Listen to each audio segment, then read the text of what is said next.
अवधूत चिंतन श्री गुरुदेव दत्त श्रीपाद श्री वल्लभ श्री नरसिंह सरस्वती महाराज श्री स्वामी समर्थ महाराज की जय। सद्गुरु माहेर ह्या यूट्यूब चॅनलमध्ये पुन्हा एकदा आपल्या सगळ्यांचे मनपूर्वक स्वागत। गुरुचरित्रातील गुरुभक्ती ह्या विषयावर सध्या आपण संवाद साधत आहोत। त्यामध्ये गुरुचरित्रातील मागच्या भागात वल्लभेश नावाच्या एका भक्ताला श्रीपाद श्री वल्लभांनी चोरांपासून त्याचं संरक्षण केलं अशी कथा आपण ऐकली। त्यानंतर नरकासुराच्या कथेकडे आपण वळलो होतो आणि आता पुन्हा एकदा आपण गुरुचरित्रातील गुरुभक्ती या विषयामध्ये पुढे 11वा अध्यायामध्ये श्री गुरु महाराजांचा म्हणजे श्रीमंत श्री नरसिंह सरस्वती महाराजांचा जन्म आणि त्यामध्ये भक्ती प्रकार हा जाणून घेण्याचा प्रयत्न करत आहोत।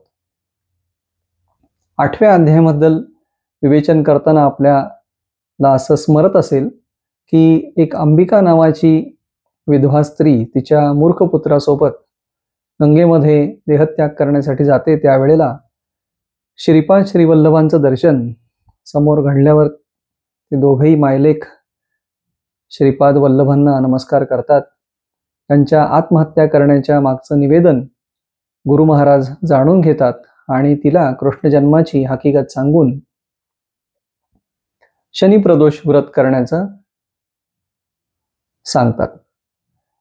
हे शनी प्रदोष व्रत केल्यानंतर त्याचा फायदा काय होईल, उपयोग काय होईल याबद्दल सांगताना जसा गौडिणीला कृष्णासारखा मुलगा झाला तसा तुला देखील जगतवंद्य असा विश्व परमात्मा गुरु तुझ्या पोटी अवतरेल ही तिचीच इच्छा असते। ती पूर्ण होण्यासाठी म्हणून श्री गुरु महाराज तिला शनी प्रदोष करण्याचं व्रत सांगतात। श्रीपाद श्री वल्लभ यांच्या समोर उभी असताना त्या स्त्रीच्या मनामध्ये आपला जो हा मंदमती पुत्र आहे याचं कल्याण हा तर एक भाग आहेच, परंतु माझ्या पोटी असं मूल जन्माला यावं की जे जन्मताच विश्ववंद्य असावं अशी भावना, अशी वासना उत्पन्न होते। ही सुद्धा एक प्रकारची देहवासना आहे।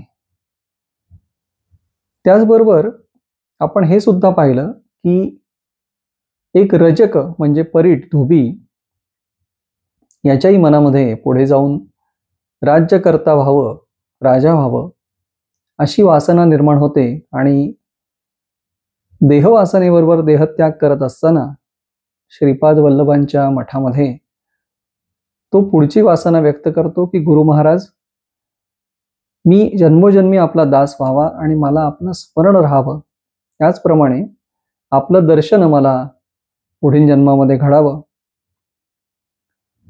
तर ह्या ठिकाणी दोन प्रकारच्या वचनामध्ये श्रीपाद श्री वल्लभ स्वतः गुंतलेले दिसतात। एक म्हणजे रजकाच्या मागणीला दिलेला प्रत्युत्तर आश्वासन की मी पुढील जन्मात तुला दर्शन देईन, आणि दुसरं म्हणजे ह्या अंबिका मातेला अशी भावना निर्माण होते की मला श्रीपाद श्री वल्लभांसारखाच विश्ववंद्य मूल अपत्य माझ्या पोटी जन्माला यावं। तर त्याही वेळेला तसं होण्यासाठी म्हणून श्रीपाद श्री वल्लभ तिला शनी प्रदोष करण्याचं सांगतात। या दोन कथांची गुंफण इतकी सुंदर आहे की आपल्या लक्षात येईल की सहजरित्या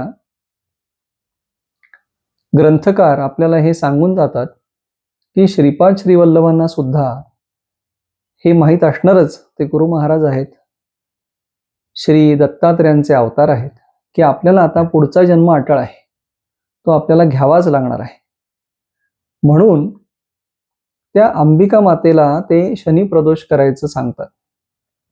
आता ही जी भावशुद्धी आहे, देहवासना आहे, पण देहवासना कशासाठी आहे त्या स्त्रीला, तर आपल्या पोटी असा विश्ववंद्य बाळ जन्माला यावं ही देहवासना आहे।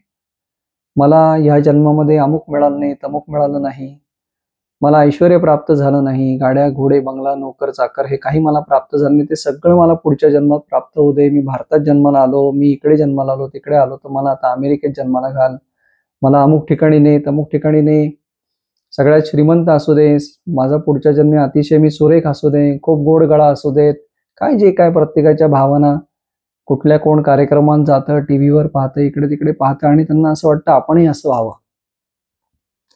कळत नकळत ह्या ज्या इच्छा सुप्तपणे बाहेरून आपल्या बुद्धीमध्ये प्रवेश करतात,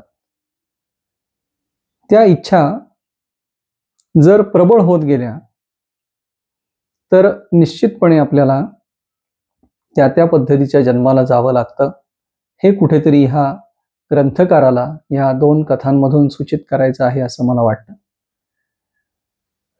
त्याप्रमाणे त्या स्त्रीला, अंबिका मातेला अशी भावना झाली की आपण, हा जो मुलगा आहे आपला ह्या जन्मातला, अत्यंत मंदमती आहे, आपला नवरा हा चतुर्वेदी त्रिवेदी जाणकार होता, त्याला सर्वत्र मान सन्मान मिळत होता, परंतु ह्या मुलामुळे मात्र तो मान सन्मान कुठेतरी हिरावून घेतला गेला.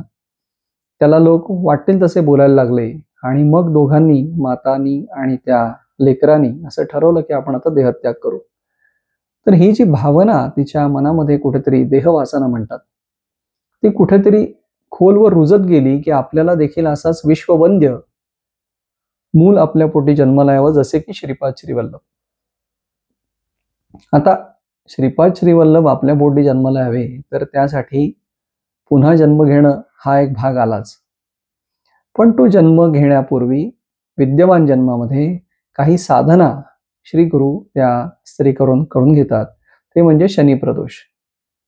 शनिवारी प्रदोष काळी श्री भगवान सदाशिव शंकराची उपासना करण्याचं हे व्रत आहे.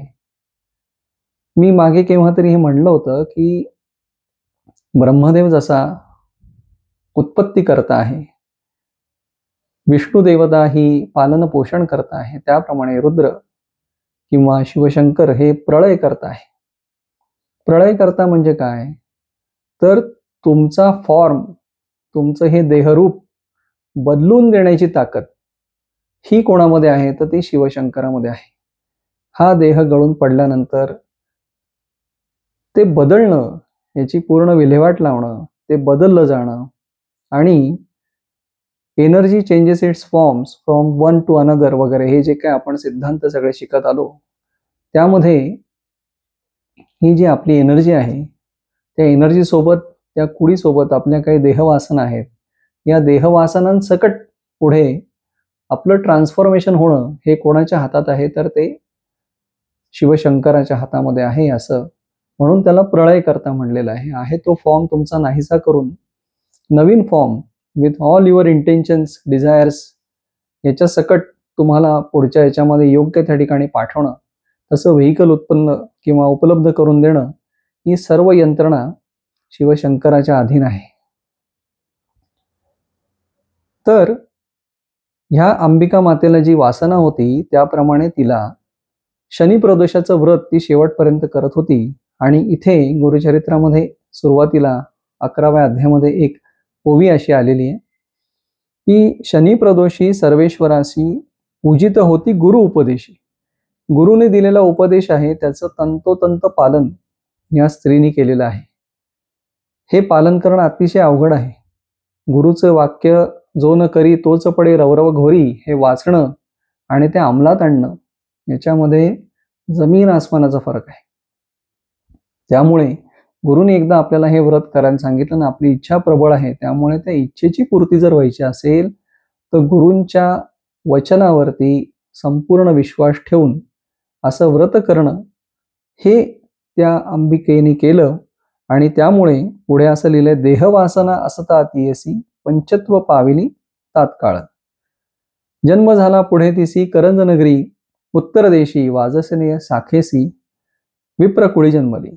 म्हणजे बघा, आता दत्त महाराज अवतरून येणार आहेत, तर त्यासाठी सुयोग्य गर्भधारणा जिला होऊ शकेल, ज्या ठिकाणी दत्त महाराज, कारण साध्या डोळ्यांनी आपण त्यांचं तेज पाहू शकत नाही असं म्हणतात, पंचेंद्रियांना जे अवगत नाहीत, याच्या परे आहेत, याच्या पलीकडे आहेत पंचेंद्रियांच्या, अशा कोटी सूर्याचं तेज असलेल्या श्री दत्त महाराजांना आपल्या गर्भामध्ये वाढवणं, यासाठी त्या स्त्रीची ताकद त्या स्त्रीची तशी कुवत किंवा तिची आध्यात्मिक शक्ती ही वाढवण्यासाठीच म्हणून तिच्या मागच्या जन्मात श्रीपाद श्रीवल्लभांनी तिला शनी प्रदोष व्रत करायचं सांगितलं. म्हणजे ती भक्तिभावना, शंकराप्रती असलेली भक्तिभावना तिची इतकी वाढीस लागली की पुढच्या जन्मात करंजनगरी म्हणजे आत्ताचं लाड कारंज या ठिकाणी जन्म घेतल्यावर सुद्धा ती शिवव्रती होती. बरं, तीच नुसती एकटी शिवव्रती नाही, तर तिचं लग्न पुढे गेल्यावर माधव नावाच्या एका विप्राशी झालं. तो माधव सुद्धा शिवव्रती ब्राह्मण होता, असा त्याच्यामध्ये स्पष्ट उल्लेख आहे. शिवशंकराची भक्ती किती तेजस्वी आणि किती लाभदायक आपल्याला आहे, किंवा त्यातनं आपल्याला काय काय मिळू शकतं, आपल्या सगळ्या वासना पूर्ण होऊ शकतात, असं सर्व काही देऊन टाकणारा असा हा शंकर भोळा चक्रवर्ती शिवशंकर याची भक्ती करायला श्रीपाद श्रीवल्लभांनी अंबिकेला सांगितलं. त्याप्रमाणे तिने केली. पुढच्या जन्मामध्ये सुद्धा ती शिवभक्ती करत राहिली आणि पूर्वजन्माच्या संस्काराप्रमाणे ती शनी प्रदोषाचं व्रत करत होती, असा उल्लेख याच्यामध्ये आलेला आहे. मग पुढे काय झालं? मग कालांतराने एका शुभ दिवशी ती अंतर्वत्नी झाली, म्हणजे तिला दिवस राहिले, गरोदर राहिली. आणि पुढे गेल्यावर अतिशय शुभ दिवशी श्रीमंत नरसिंह सरस्वती महाराज म्हणजे श्रीपाद श्रीवल्लभ हे त्या स्त्रीच्या पोटी जन्मास आले. आता जन्मास आले हे तेजपुंज बाळ. हे तेजपुंज बाळ कसं ओळखायचं? सर्वसामान्यांसारखा जन्म. हे योनिज म्हणजे आईच्या गर्भातून जन्म घेतलेले, अयोनिज नव्हेत. तर मग असं हे बाळ जन्माला आलं. त्याचं तेज आणि त्याचं हे वर्णन हे इतकं सुरेख केलेलं आहे की खरोखर 11वा अध्याय वाचण्यासारखं आहे. 11वा आणि 12वा अध्याय जर तुम्ही गुरुचरित्रातला वाचला तर तुमच्या हे लक्षात येईल की पराकोटीचं त्याच्यामध्ये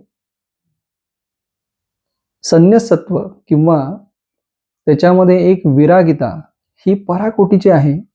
पुढे गेल्यानंतर त्याचं विवेचन आपण करूच, परंतु सुरुवातीला त्या आईला मागच्या जन्मामध्ये जे लहानपणापासनं एखादं बाळ असं आपल्या पोटी आपल्याला त्याला वाढवायचंय, आपल्या पोटी जन्म घ्यायचाच त्या बाळानी, पण त्या बाळाला वाढताना देखील आपल्याला बघायचं, ही जी भावना तिच्या मनामध्ये सुप्त कुठेतरी ती देहवासना होती, त्याची पूर्ती या अध्यायामध्ये होते, म्हणजे पुढच्या जन्मामध्ये होते.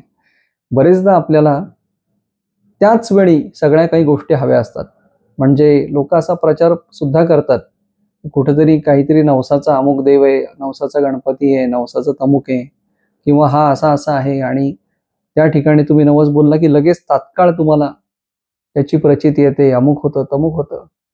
कधी कधी तुम्ही ज्या पूर्वीच्या देहवासना घेऊन हे देह तुम्हाला हा देह प्राप्त झालेला आहे, हा जन्म तुम्हाला प्राप्त झालेला आहे, त्या सर्वांची परिपूर्ती तर आधी होऊ द्या.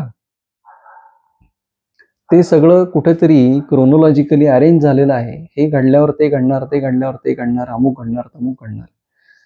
ही सगळं जो नियतीचा खेळ आहे याच्यामध्ये आपण इंटरफिअर कसं करत असतो, आपण ह्याच्यामध्ये ढवळाढवळ कशी करत असतो, तर आपल्या विविध प्रकारच्या वासना दिवसागणिक क्षणागणिक आपण निर्माण करत असतो.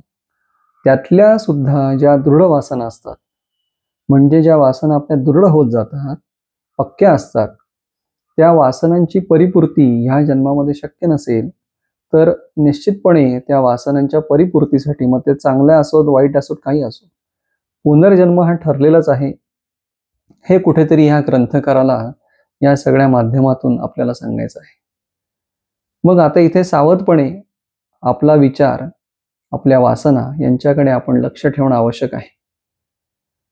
पुन्हा एकदा कथेकडे येताना मला हे सांगावं असं वाटतं की लहानपणापासून अंबिकेला म्हणजे अंबिका मातेला लहानपणापासून श्रीपाद श्रीवल्लभांना आपल्या पोटामध्ये वाढण्यापासून, जन्माला घातल्यापासून त्यांचे बाळ लीळा या अनुभवायच्या होत्या, अशी कुठेतरी तिला वासना होती. आणि तद्वत जन्माला येताच अतिशय अलौकिक असं तेजपुंज बाळानी ओंकार म्हणायला सुरुवात केली.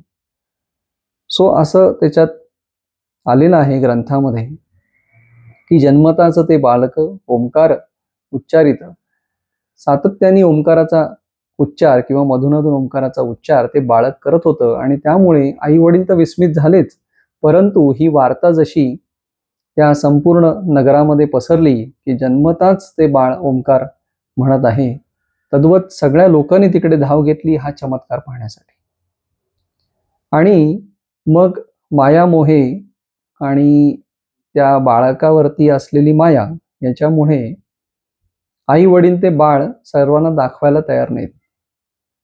बरं, ज्यांना ज्यांना दाखवलं तर आई वडिलांना असं वाटायला लागलं की ह्या मुलाला दाखवल्याने आणि हा चमत्कार, हे असं अलौकिक बाळ आपल्या पोटी जन्माला आलंय, त्यामुळे कदाचित या बाळाला नगरवासियांची दृष्ट लागेल, म्हणून ते निंबनोड उतारिती असं त्याच्यामध्ये एक उल्लेख आलेला आहे. त्याच्या अंगावरून कंडे दोरे बांधून काही लिंब वगैरे अशी त्याच्या अंगावरनं उतरून टाकली त्यांनी की जेणेकरून दृष्ट लागू नये तान्ह्या बाळाला.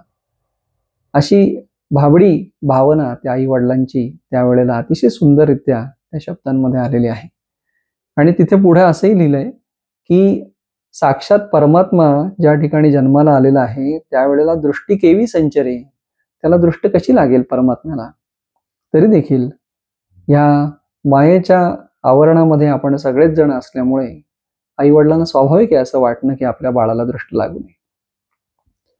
हे बालक पुढे त्याचं जातक वर्तवलं जातं, म्हणजे त्याचं भविष्य काय आहे हे त्यावेळेला गुरुजी येत असतील, ब्राह्मण येत असतील आणि त्यांनी सांगितलं की हा कारुण्य ऋषी होईल आणि जगद्वंद्य असं हे बाळ होईल. याचे चरण हे चिंतामणी असून याचा स्पर्श हा परिसा समान आहे आणि हा लोकांचा उद्धार करेल आणि विश्ववंद्य असं हे बाळ होईल. त्याचप्रमाणे अतिशय महत्त्वाची गोष्ट ते सांगतात, म्हणजे हा कारुण्य ऋषी हा संन्यस्त असेल, याला बायका मुलं होणार नाहीत, हा संन्यस्त असणार आहे, संन्यासी असणार आहे असं ते वर्तवतात. आई वडिलांना अतिशय आनंद होतो, परंतु कदाचित ही गोष्ट पुढे जो काही प्रसंग येतो त्याच्यावरनं असं दिसतं की सोयीस्कररित्या आई वडील ही गोष्ट विसरतात की हे बाळ संन्यासी होणार आहे. पुढे असं घडतं की याचं नाव ठेवायचं आहे, तर ह्याचं बाळाचं नाव ठेवताना शालिग्रामदेव असं त्याचं नाव ठेवलेलं आहे पाळण्यातलं, आणि नरहरी असा उच्चार केलेला आहे नामाचा. आता नरहरी कसा, तर सर्वप्रथम जो नराचा देह सिंहाचे मुख असा जो अवतार झाला नरसिंहाचा, तो शनिवारी झालेला आहे. त्याचप्रमाणे शनिवारी ज्यांच्या ज्यांच्या घरी नरसिंह ही कुलदेवता आहे त्यांच्यासाठी शनिवार हा अत्यंत पवित्र मानला गेलेला आहे. त्याचप्रमाणे श्रीपाद श्रीवल्लभांचा अवतार आणि नरसिंह सरस्वतींचा अवतार देखील शनिवारी झालेला आहे असं म्हणतात.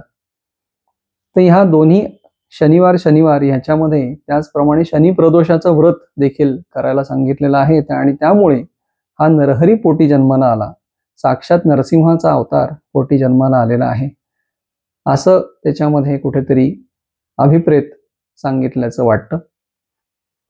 पुढे गेल्यावर जातक वर्तवलं, त्याचं बाळाचं नामकरण झालं, नरहरी उच्चार झाला, हे सगळं झालं आणि त्याच्यानंतर त्या बाळाला ज्या वेळेला दुग्धपान आई करत असते त्यावेळेला ते दूध कमी पडतं त्या बाळाला आणि तिला चिंता वाटायला लागते की आता कसं करायचं. म्हणून ती तिच्या पतीला सांगते, माधव ब्राह्मणाला सांगते की तुम्ही एखादी अबला स्त्री बघा की जिला दूध आहे, किंवा एखादी आजा तुम्ही मिळवा, म्हणजे एखादी म्हैस किंवा गाय तुम्ही पहा की जेणेकरून ह्या बाळाच्या दुधाची सोय होईल आणि त्याची भूक शमन होऊ शकेल.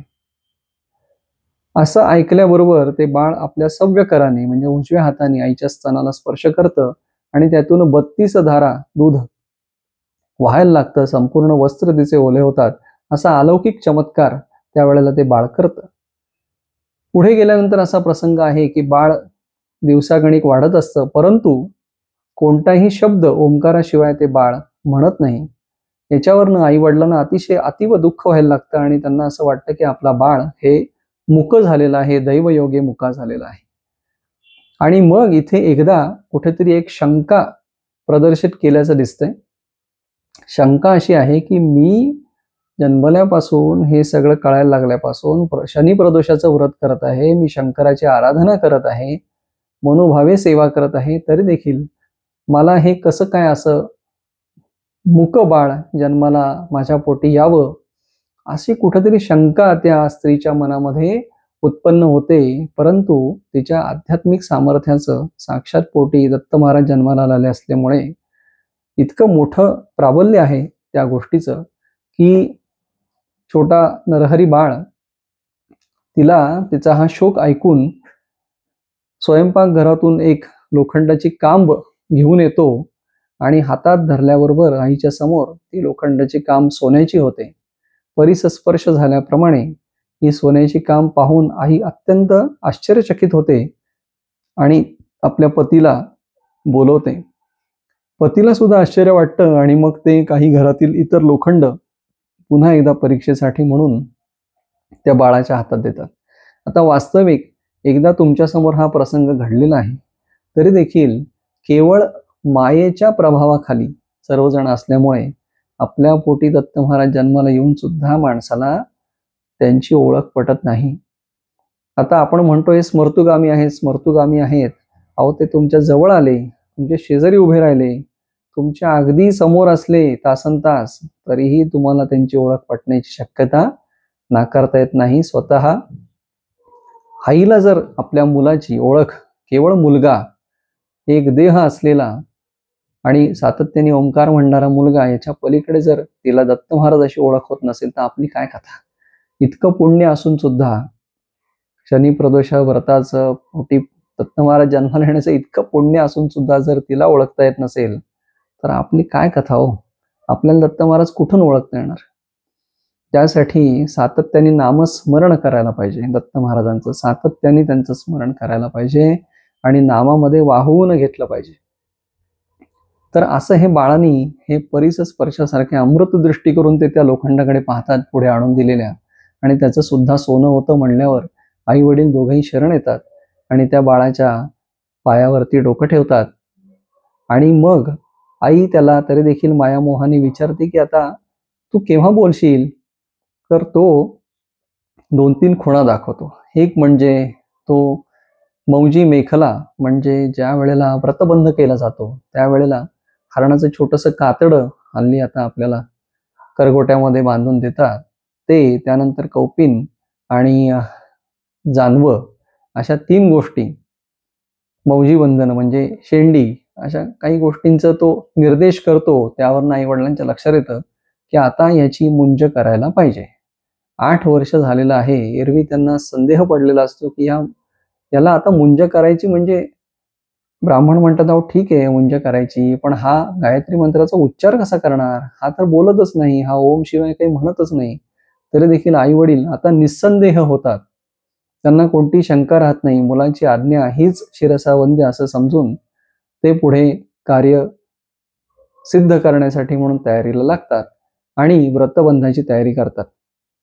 ज्या वेळेला व्रतबंधाचे सर्व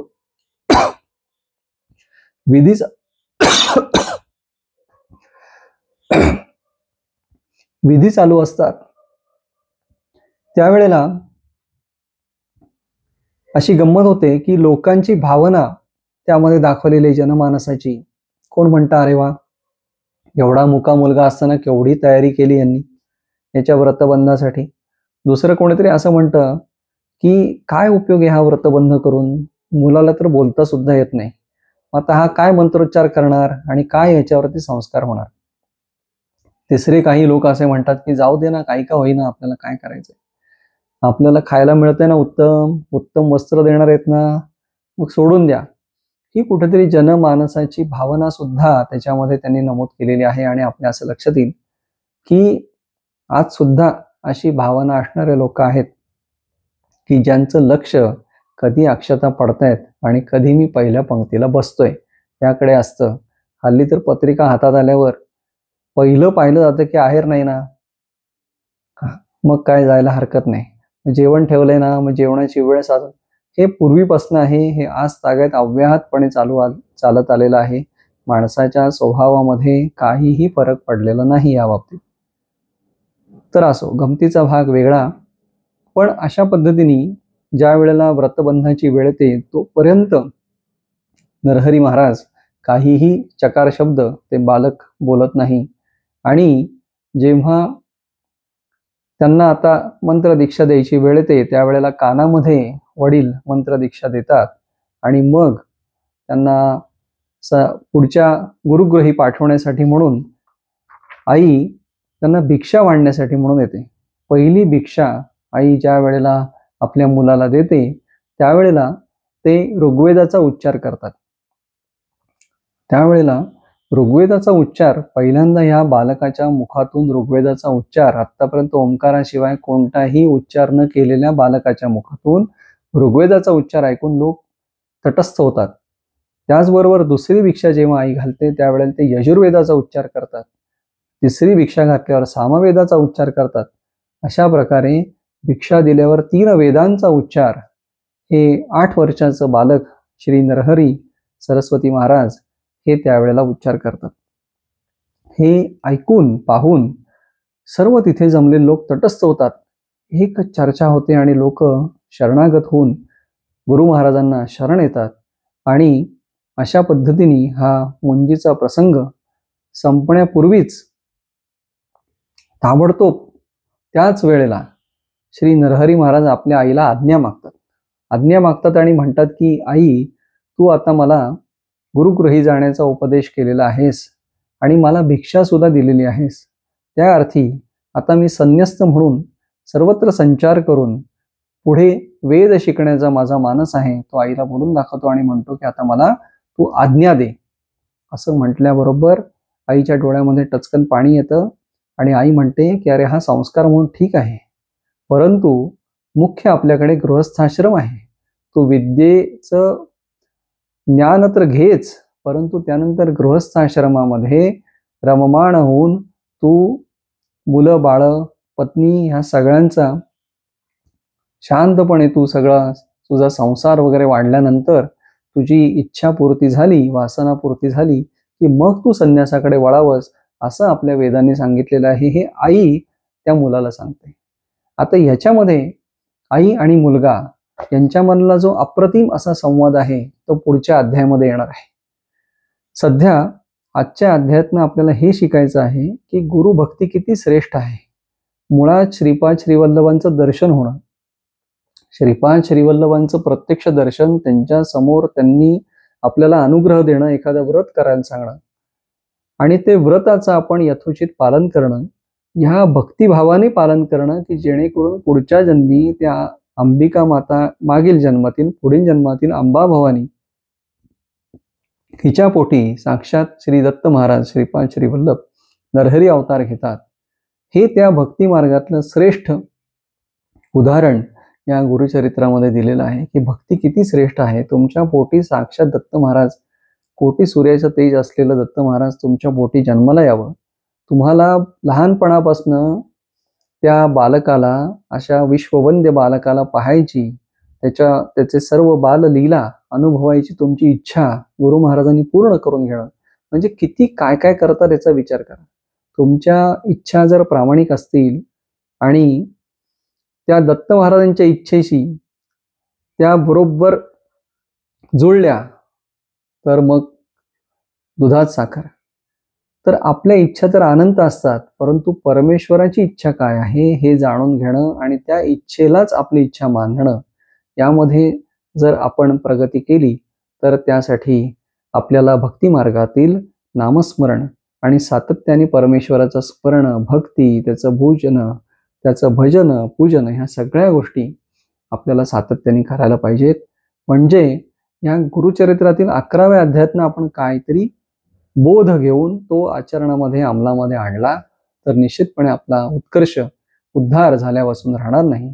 श्रीपाद श्रीवल्लभ आणि नरसिंह सरस्वती महाराज या 2 अवतारांमधील जो दुवा आहे तो ह्या 8व्या, 9व्या आणि 11व्या अध्यायामध्ये गुरुचरित्रकारांनी अतिशय अप्रतिमरित्या सांगलेला आहे. त्यामुळे हे 3ही अध्याय अतिशय वाचनीय आणि सुंदर आहेत. कधी आपल्याला शक्य असेल त्यावेळेला हे अध्याय जरूर वाचा, गुरुचरित्राकडे वळा, गुरुचरित्राची पारायण करा. आता दत्त जयंती जवळच चाललेली आहे, त्यामुळे त्या दिशेने आपली वाटचाल हो. गुरु महाराजांची कृपा आपल्यावरती सदोदित अखंड राहो आणि श्री सद्गुरूंच्या भक्तीमध्ये आपण रममाण होत अशी प्रार्थना परमेश्वराकडे करतो. आजचा भाग येथेच थांबला असं मी सांगतो. आपल्या सर्वांचं मी आभार मानतो आणि गुरुचरित्राविषयी लोकांना आवड लागावी यासाठी म्हणून जास्तीत जास्त हा व्हिडिओ पुढच्या गुरुभक्तांकडे पाठवा, म्हणजे गुरुचरित्राचं वाचन जास्तीत जास्त लोक करायला लागतील आणि त्यातनं बोध घेऊन आपल्या जीवनाचा उद्धार करतील. अवधूत चिंतन श्री गुरुदेव दत्त श्रीपाद श्री वल्लभ श्री नरसिंह सरस्वती महाराज श्री स्वामी समर्थ महाराज की जय. स्वामी ओम. स्वामी ओम.